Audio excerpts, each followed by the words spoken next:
Hi, welcome to my kitchen. Hey, have you ever been on Facebook or YouTube and seen a really cool recipe and then you save it or put it on watch later list and it never seems to get made? It's just a really cool recipe that you found. Well, that happens to me all the time. And so I decided that I was going to step outside my comfort zone and start trying some of these new recipes that I either see on Facebook, YouTube, somewhere online, or in a cookbook, or maybe even just pick up a new cooking technique. But anyway, I would like to journal my experience in all things new, and I thought it would be really fun to share my experience. I'm really glad you're here for the journey. That being said, let's get cooking. And now to reveal today's new recipe. It is Nacho Casserole.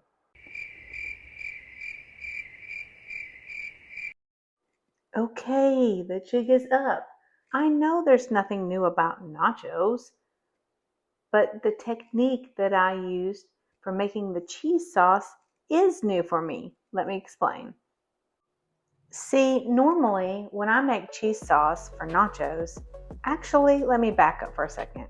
Most of the time when I make nachos, I buy cheese sauce.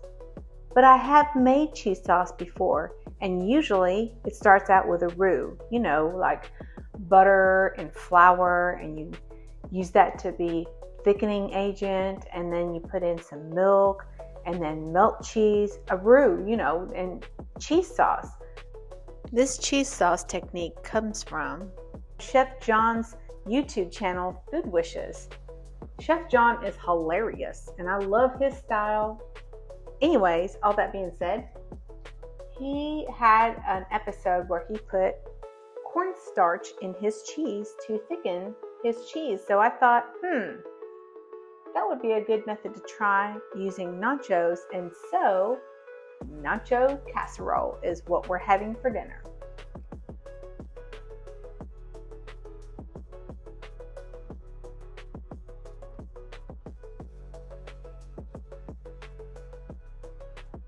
So next, Chef John says to take 1 teaspoon of butter and melt that, and then add some finely minced crushed garlic to your butter.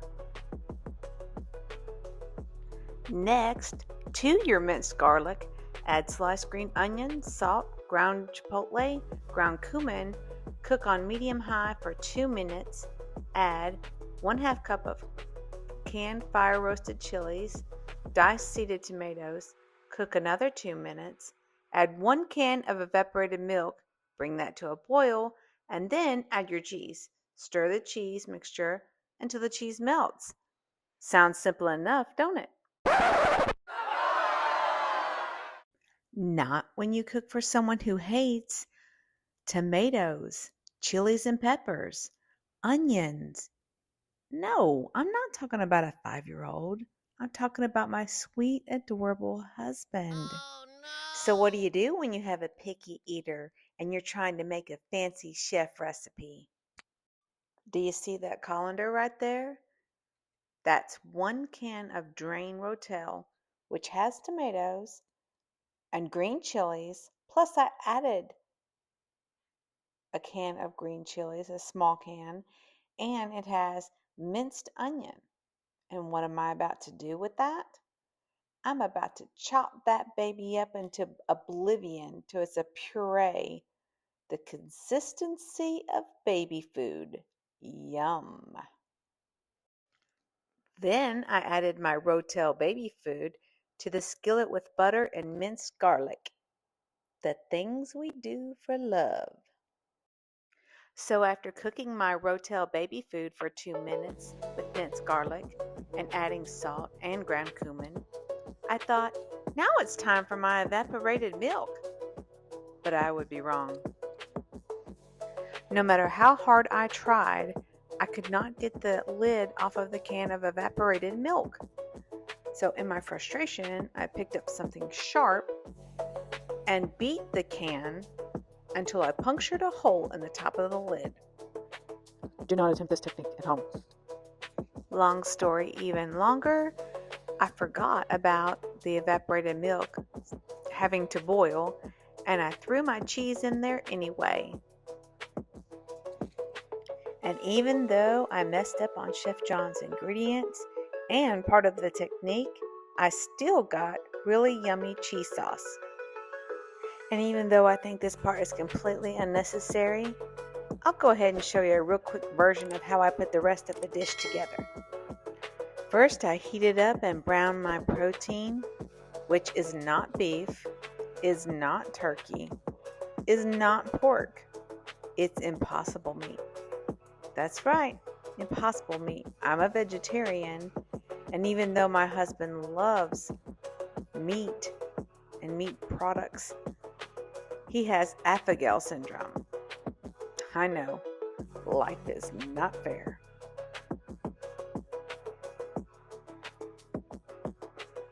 And finally, I layered my nacho casserole with chips, refried beans, impossible meat, corn, black beans, and my cheese sauce. Nacho cheese, my cheese sauce. See what I did there?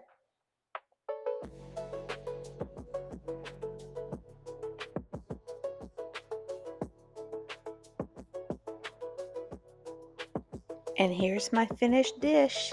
It was very yummy. Of course, you can garnish it however you like, but I'm definitely making the cheese sauce again.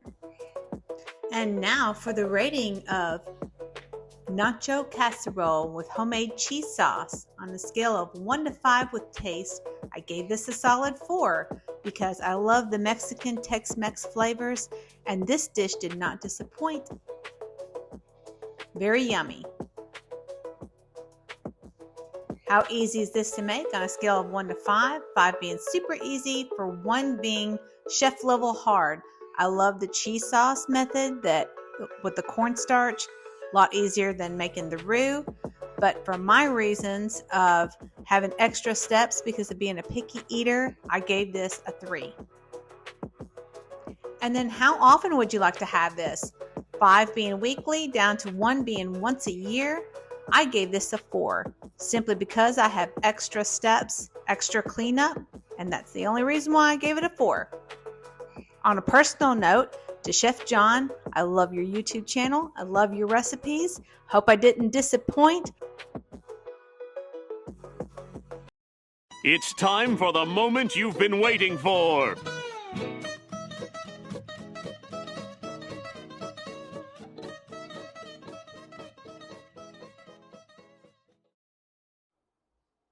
My next recipe, banana pudding ice cream, comes from Facebook. The Facebook page is Delights, Bites, Treats, and Eats. And since seeing this recipe, I've been on their page looking around, and I gotta tell you, most likely I'm going to be back making another recipe from this page.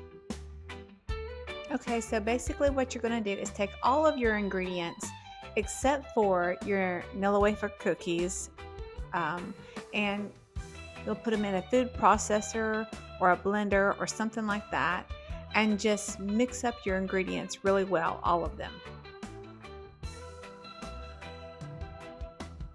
Okay guys, in the original recipe that I seen from Facebook, the lady says you do not need an ice cream machine, an ice cream maker to do this recipe, but since I have one, I went ahead and used it. And she also mentioned that you could substitute the sweet condensed milk for sweet condensed coconut milk if you have an allergy to dairy. So just keep that in mind.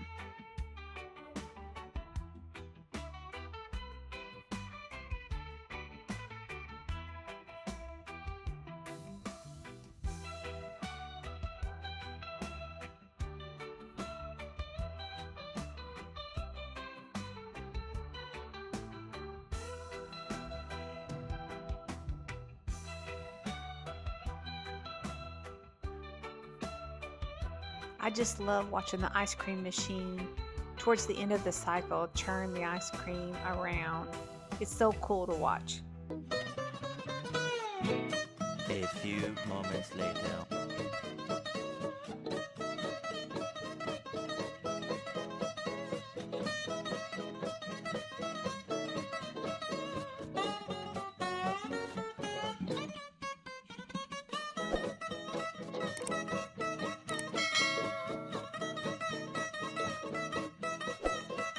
Okay, guys, next day I'm scooping out my ice cream and putting the topping, the Nilla wafer garnish on top and giving it a taste test.